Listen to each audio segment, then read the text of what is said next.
everybody, it's Miss Latoya coming to you to show you a couple examples of two different strategies for adding fractions with unlike denominators when the denominators are different. So, the first strategy we're going to talk about is the one that we've been doing all week.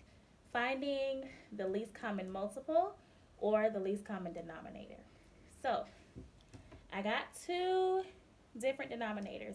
I want to make them the same denominator by making them equivalent fractions.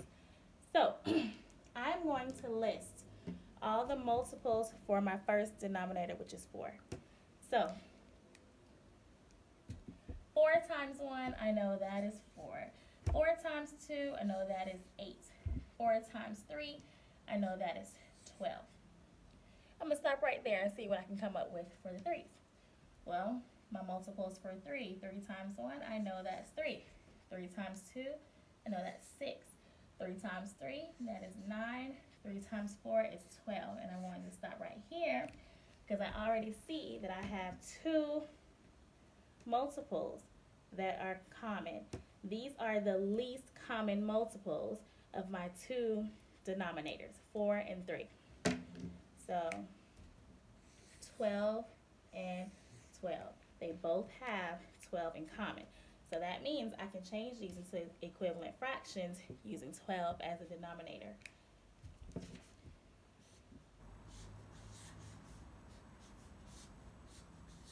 Now, my next step is I have to figure out, well, how did I change 1/4 to this denominator that is 12?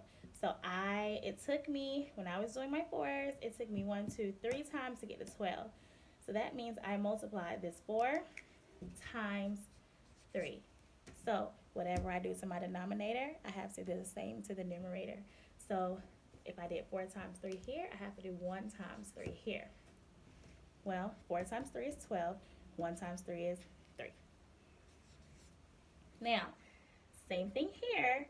It took me 1, 2, 3, 4 times here to get to 12. So that means I multiplied 3 times 4 to get 12. So 3 times 4 is 12. Have to do the same thing to the numerator. 2 times 4 is 8. Okay, so now all I have to do is add my two numerators. Since my denominators are common now, I don't have to do anything else with them. They will stay the same. So I know my denominator will be 12. 3 plus 8. 8 plus 3 is what, guys? All right. That is my answer. 11/12. Finished. Now, the second strategy that I want to show you is a visual model or visual representation or whatever you want to call it. So I'm going to still use the same problem, 1/4 plus 2/3. So here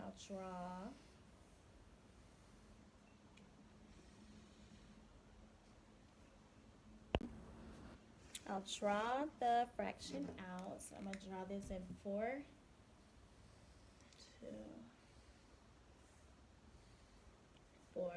parts to represent my denominator, 4 different parts.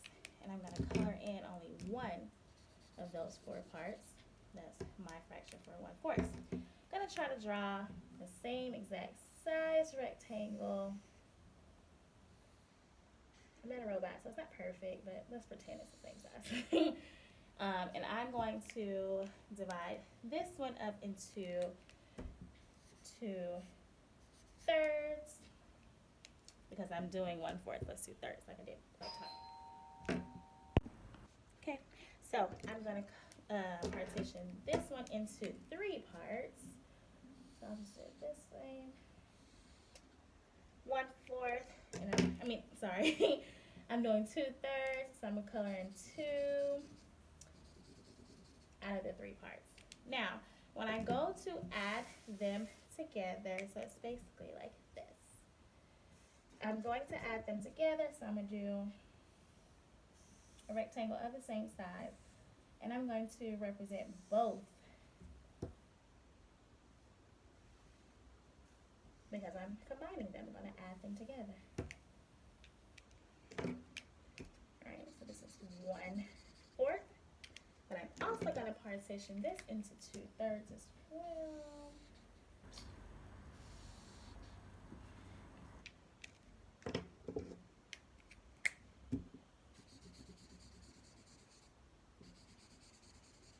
So, what I did here was I created a new rectangle. First, I partitioned it into 4 different parts, and then I colored in 1/4, just like I did here.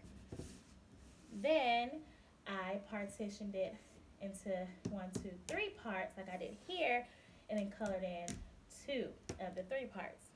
So, my last step is to see, well, okay, so now that I have my model drawn out, I have to look at, well, how many total parts do I have now?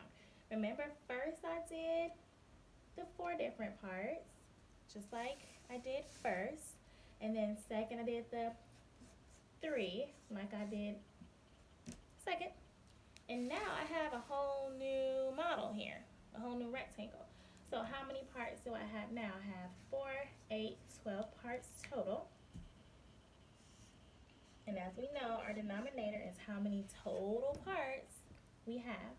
So I have 12 parts total. Well, how many parts are green? Well, 1, 2, 3. 3 parts are green.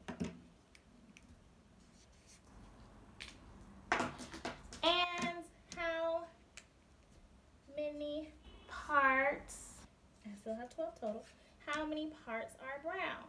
Well, I got 1, 2, 3, 4, 5, 6, 7, 8 parts that are brown. I want to use that. I want to use brown. I have 8 parts that are brown. So now all I have to do is add them together. Still have 12 as my denominator, and then 8 plus 3 is 11. I have 1, 2, 3, 4, 5, 6, 7, 8, 9, 10, 11 parts shaded in my rectangle. My answer is 11/12. Watch this video as many times as you need to understand. Jot down some questions and ask me when we have our Zoom meeting. See you guys later.